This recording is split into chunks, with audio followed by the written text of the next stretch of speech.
আসসালামু আলাইকুম, কেমন আছেন সবাই? চলে আসলাম খুবই সহজ এবং লোভনীয় একটি রেসিপি নিয়ে। সুজির ক্যারামেল পুডিং। ঈদে এই রেসিপিটি ট্রাই করতে পারেন। আশা করছি সবার কাছে ভালো লাগবে।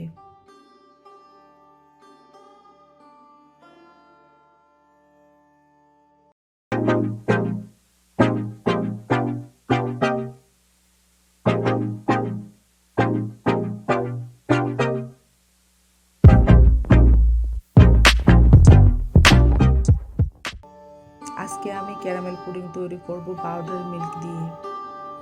তাই আমি চুলায় একটি প্যান বসিয়ে দিয়ে দিয়েছি 4 কাপ পরিমাণ পানি, 1 কাপ পাউডার মিল্ক।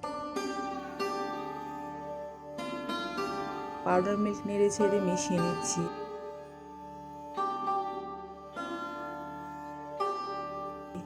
এখন দিয়ে দিচ্ছি হাফ কাপ চিনি। চিনি দেওয়ার পর দুধটা ভালোভাবে জাল করে নিচ্ছি।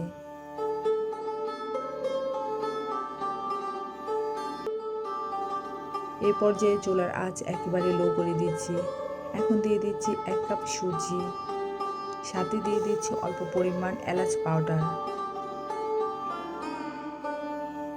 অনবরত নাড়তে হবে, না হয় পাতিলের তলানিতে পোড়া লেগে যাবে।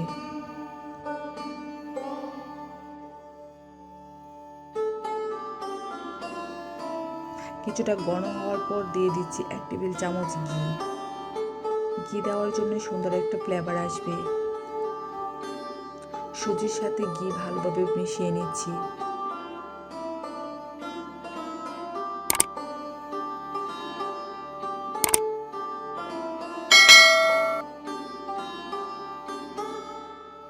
এ পর্যায়ে চুলা থেকে নামিয়ে নিচ্ছি।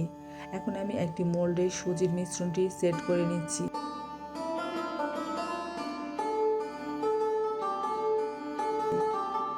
একটি স্প্যাচুলা দিয়ে উপরটা সমান করে দিচ্ছি। এই কাজটা গরম থাকা অবস্থায় করে নিচ্ছি।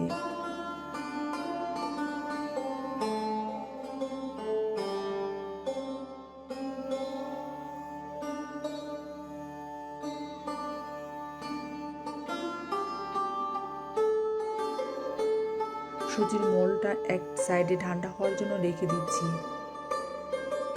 একটি বাটিতে 1 টেবিল চামচ কর্নফ্লাওয়ার নিয়েছি। এখন দিয়ে দিচ্ছি হাফ কাপ পানি। পানির সাথে কর্নফ্লাওয়ার ভালোভাবে মিশিয়ে নিচ্ছি। কর্নফ্লাওয়ারের মিশ্রণটি আমি ক্যারামেল সসের জন্য অ্যাড করব, তাই রেডি করে নিলাম। চুলায় একটি প্যান বসিয়ে চুলার আঁচ মিডিয়াম করে দিয়েছি। ক্যারামেল তৈরি করার জন্য দিয়ে দিচ্ছি 1/3 কাপ চিনি। কিছুক্ষণের মধ্যে ক্যারামেলের কালার চলে আসছে। এখন একটু নেড়ে চেড়ে দিচ্ছি।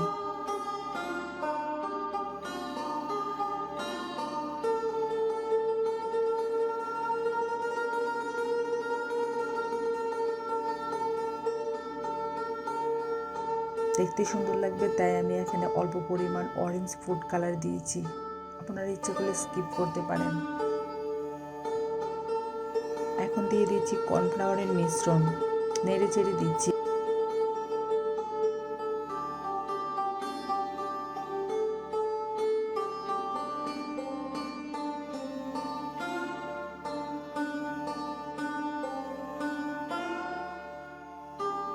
নেড়ে চেড়ে দিচ্ছি। ক্যারামেল সস একদম রেডি, তাই চুলা অফ করে দিচ্ছি।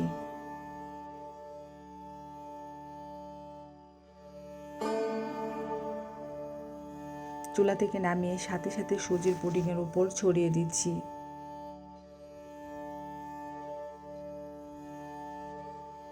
ক্যারামেল ভালোভাবে ঠান্ডা হওয়ার জন্য এভাবে রেখে দিচ্ছি 30 মিনিটের জন্য।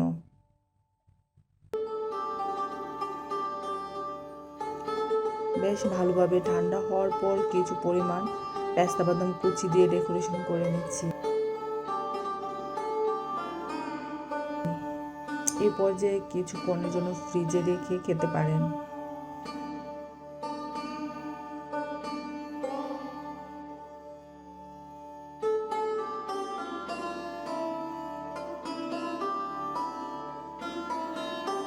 আশা করছি আজকের এই সুজির ক্যারামেল পুডিং সবার কাছে ভালো লাগবে। ভালো লাগলে প্লিজ সবাই আমার চ্যানেলটিকে সাবস্ক্রাইব করে পাশে থাকবেন। ভিডিওটি দেখার জন্য ধন্যবাদ। আল্লাহ হাফিজ।